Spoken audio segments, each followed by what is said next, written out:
दोस्तों, बचपन में जब हमारे बड़े हमें रामायण की कहानियाँ सुनाया करते थे, तब हमें लक्ष्मण जी के बेहोश होने पर हनुमान जी के संजीवनी बूटी ले जाने का किस्सा सुनाया जाता था, जिसे संजीवनी बूटी ना मिलने पर पूरा का पूरा पर्वत उठाकर लाने वाला किस्सा बेहद अच्छा लगता था। क्या कभी आपने यह सोचा है कि हनुमान जी के उड़ने की स्पीड क्या होगी?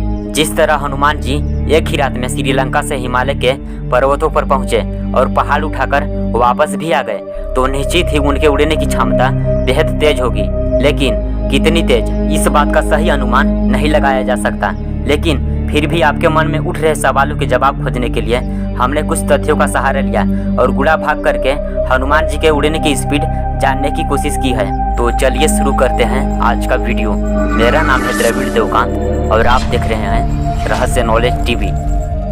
जहाँ तक हमारी जानकारी है कि जिस वक्त लक्ष्मण और मेघनाथ का युद्ध होने वाला था, उससे ठीक पहले मेघनाथ ने अपनी कुल देवी की तपस्या शुरू की थी और वह तपस्या से मेघनाथ ने पूरा दिन की थी। इस पूजा की खबर जब श्री राम की सेना को लगी तो विभीषण ने बताया कि अगर मेघनाथ की तपस्या पूर्ण हो गई तो मेघनाथ अमर हो जाएगा। उसके बाद तीनों लोकों में मेघनाथ को कोई नहीं मार सकेगा। इसलिए मेघनाथ की तपस्या किसी तरीके से भंग करके उसे अभी युद्ध में ललकारना होगा।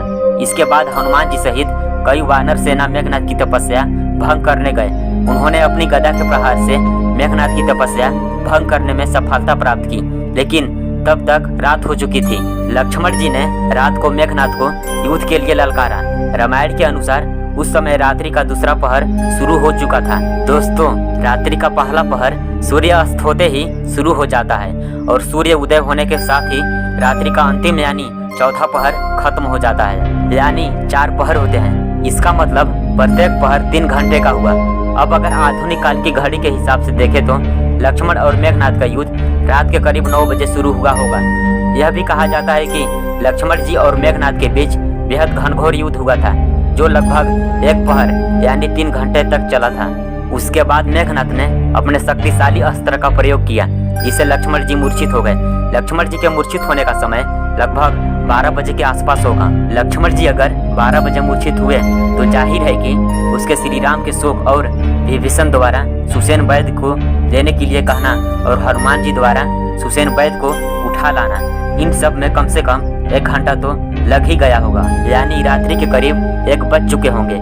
इसके बाद सुसेन वैद्य द्वारा लक्ष्मण की जांच करने और उसके प्राण बचाने के लिए संजीवनी बूटी लाने के लिए प्रस्थान करने में कम से कम आधा घंटा जरूर लगा होगा। तो दोस्तों, हम यह मान सकते हैं कि बजरंगबली हनुमान आज के समय अनुसार 1:30 पर संजीवनी बूटी लाने के लिए रावण की नगरी से उड़े होंगे। जहाँ तक सवाल उनके वापस आने का है तो निश्चित ही वह सूर्य उदय होने से पहले वापस आ गए होंगे। इसका मतलब हनुमान 3.5 घंटे में द्रोणागिरी पर्वत उठाकर वापस आ गए। लेकिन दोस्तों, इन 3.5 घंटों में से हमें कुछ समय कम करना होगा, क्योंकि जैसे ही लंका से निकलकर पवन पुत्र भारत आए तो रास्ते में उन्हें कालनेनी नामक राक्षस अपना रूप बदले मिला।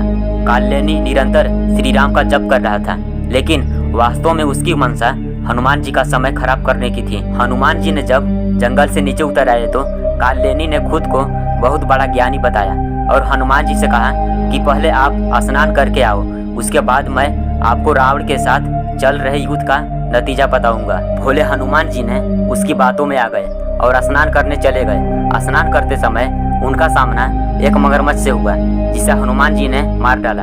उस मगर की आत्मा ने हनुमान को उस कपटी काल लेने की हकीकत बताई तो बजरंगबली ने उसे भी अपनी पूंछ में लपेटकर परलोक भेज दिया। दोस्तों, इन सब में हनुमान जी का कम से कम आधा घंटा खराब जरूर हुआ होगा।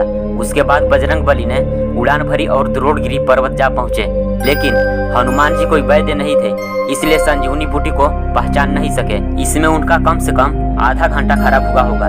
बूटी को ना पहचान पाने की वजह से हनुमान जी ने पूरा पर्वत उठा लिया और वापस लंका की ओर जाने लगे। लेकिन दोस्तों, हनुमान जी के लिए एक और मुसीबत आ गई। हुआ यह कि जब पवन पुत्र पर्वत के लिए अयोध्या के ऊपर से उड़ रहे थे तो श्री राम के भाई भरत ने सोचा कि यह कोई राक्षस अयोध्या के ऊपर से जा रहा है, और उन्होंने बिना सोचे समझे महावीर हनुमान पर बाण चला दिया। बाण लगते ही वीर हनुमान श्री राम का नाम लेते हुए नीचे आ गिरे।